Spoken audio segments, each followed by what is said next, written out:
রাজধানী মিরপুরের গোলাটেক, দ্বিতীয় কলোনি, জাহানারাবাদ, হরিরামপুর এলাকা জুড়ে রয়েছে ৫টি আইসক্রিম তৈরির কারখানা। অস্বাস্থ্যকর, নোংরা পানি, বিষাক্ত কেমিক্যাল, কাপড়ের রং মিশিয়ে তৈরি করা হচ্ছে শিশুদের লোভনীয় আইসক্রিম, যার খাদ্যদ্রব্য নিয়ন্ত্রণকারী বিএসটিআই এর নেই কোনো অনুমোদন। যেখানে ঢাকা উত্তর সিটি কর্পোরেশনের ব্যবস্থা গ্রহণ করার কথা, সেখানে ঢাকা উত্তর সিটি কর্পোরেশনের চতুর্থ শ্রেণীর কর্মচারী আবু সাইদ অবৈধভাবে সেই সকল কারখানা থেকে মাসে মাসে মোটা অঙ্কের অর্থ আদায় করে আসছেন বলে অভিযোগ উঠেছে। অনুসন্ধানে বেরিয়ে আসে মিরপুরের ৯ নং ওয়ার্ডের গোলাটেক, জাহানারাবাদ, হরিরামপুর, লালকুটি তৃতীয় কলোনি এলাকা জুড়ে বিভিন্ন অবৈধ খাদ্যদ্রব্য উৎপাদনকারী কারখানায় গিয়ে আবু সাইদ প্রথমে তাদের মোটা অঙ্কের জরিমানা ও মামলার ভয়ভীতি দেখায়। পরে তা রফাদফা করে মোটা অঙ্কের অর্থ হাতিয়ে নেয় আবু সাইদ ও তার ২ সহযোগী। দীর্ঘদিন যাবত এই অপকর্মে লিপ্ত রয়েছে আবু সাইদ। দ্বিতীয় পর্বে সেই কারখানার মালিককে ফোন করে মিরপুর ১০ নম্বর অফিসে ডেকে নিয়ে পুনরায় রফাদফা করে মাসে মাসে একটি খরচ দেয়ার চুক্তি করেন অফিসের দায়িত্বরত কর্মকর্তা।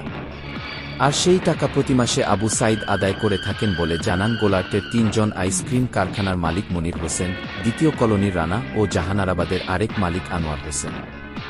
এছাড়াও রয়েছে লালকুটির তৃতীয় কলোনিতে একটি কসমেটিক সামগ্রী তৈরির কারখানা, রয়েছে একাধিক ফুচকা তৈরির কারখানা। ঢাকা উত্তর সিটি কর্পোরেশনের ঊর্ধ্বতন কর্মকর্তাদের নেই কোনো নজরদারি।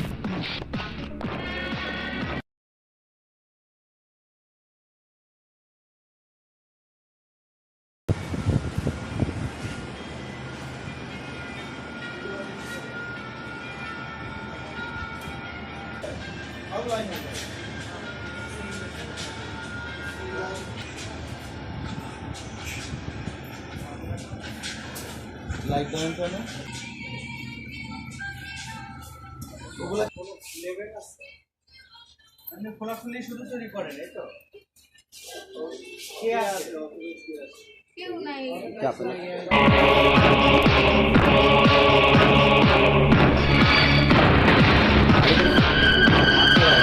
পুরো নামটা বলো, মালিকের পুরো নামটা কি? সোহেল। কতদিন যাবত এখানে এই কারখানা? তুমি বলতে পারো? বলতে পারো না?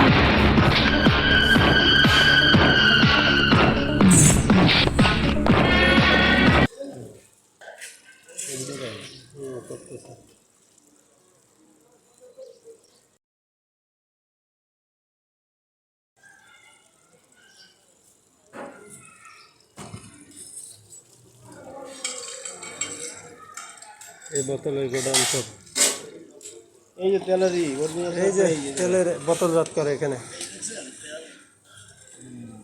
আস্তে আস্তে